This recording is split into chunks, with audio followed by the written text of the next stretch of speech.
I'm Brittany Lewis with Forbes Breaking News. In Kearney, New Jersey on Monday, Transportation Secretary Pete Buttigieg joined Governor Phil Murphy for the groundbreaking on a bridge that will connect Kearney and Secaucus over the Hackensack River. The Portal North Bridge is touted as a solution to delays for Garden State residents. Joined by Senators Bob Menendez and Cory Booker, Buttigieg praised the project as one of enormous importance. In the past few months, Buttigieg has been touted as a potential 2024 Democratic presidential candidate, as President Biden and Vice President Harris face ever-weakening poll numbers. The former mayor of a small city in Indiana and a McKinsey associate, Buttigieg became one of 2020's most unlikely success stories, rising from total obscurity to major contender. While his presidential run proved ultimately unsuccessful, he was appointed Transportation Secretary by President Biden, a job in which he's faced criticism for troubled supply chains, but also praise for promoting federal infrastructure projects. Thank you and good morning. What a rousing New Jersey welcome you've given us, and thanks very much. It is a delight to be here. Thank you to Kevin and everyone at NJ Transit for your work. Thank you, Governor Murphy. We know it's a big deal when the governor's here. We know it's a very big deal when the First Lady is here. So we're so glad to have both of you, and I want to thank you for your leadership on this project. I want to commend you and Governor Hochul for coming to terms on getting the gateway overall up and running. Chris, we're going to be working together closely and keeping you very busy, and we're so enthused about the road ahead.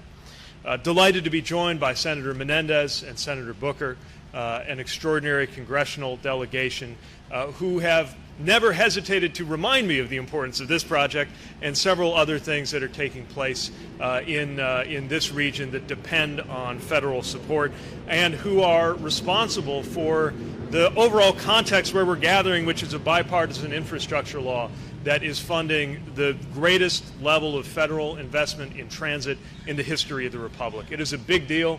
Many administrations and Congresses have come and gone promising infrastructure, talking about infrastructure. Now it's happening in historic proportions, thanks in no small part to your two senators and your phenomenal members of the House of Representatives. Thank you.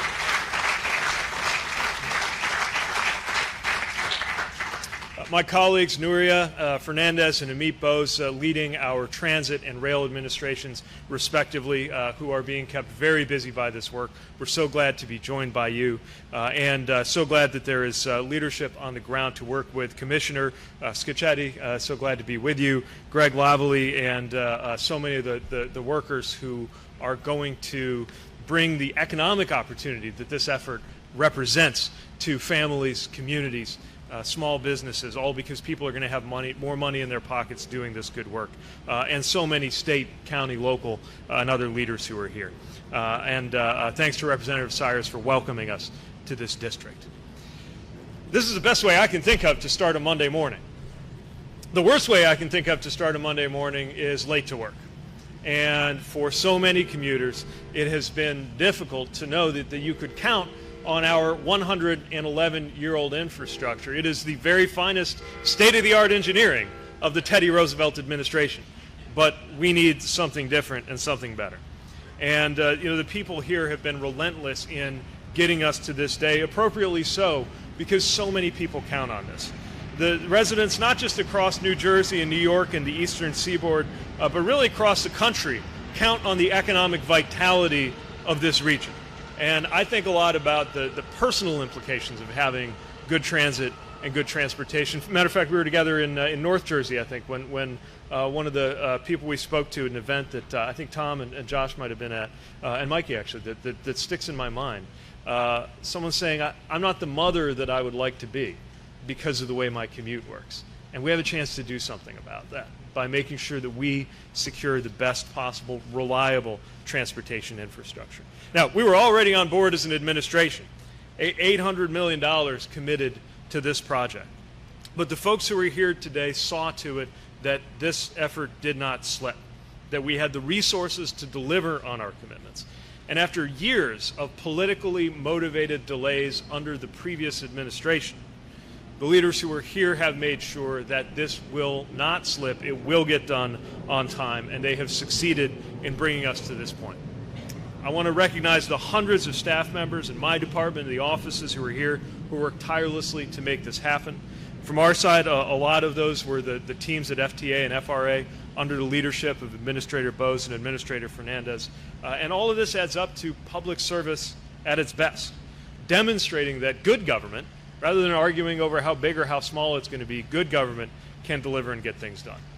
The infrastructure you see here is so consequential that if there were to be a failure here, you would feel the economic results as far away as where I grew up in Indiana. Even absent of full catastrophic failure, the delays, about 2,000 hours in delays in a 5-year period, add up and make a huge difference in so many businesses and so many lives. Sometimes when this bridge needs to be closed after its opening, workers have to get out their sledgehammers and pound the rails back into alignment. That's where we are. It would be frustrating anywhere, but it's not acceptable at the busiest rail bridge in the country. This project turns the Portal North Bridge from a choke point to an access point. It modernizes the way that people and goods get to and from this region that is responsible for 20% of America's economic product every year. And I hope that this bridge will not only bring people to work and loved ones to where they need to be, but brings renewed confidence in our ability to get things done together, because we've got a lot more good work where this came from. We are entering into a true infrastructure decade. And after seeing transportation confront some of the biggest challenges it ever has, as economic shockwaves disrupt every part of our transportation system, from the way containers move to the way air passengers move through our national airspace, we also have now, in this moment, the best time in our lives to work on transportation, to get people and goods efficiently where they need to be, thanks to the leadership that you see right here under this tent. Now, the only thing better than a groundbreaking, and I say this as a former mayor, and former Mayor Booker will agree with me and many others who are here, the only thing better than a groundbreaking is a ribbon cutting, right? So we are marking our calendar for that day, and I know everybody here will see to it that we reach that day, and I will be there with bells on. Thank you so much for the chance to join you.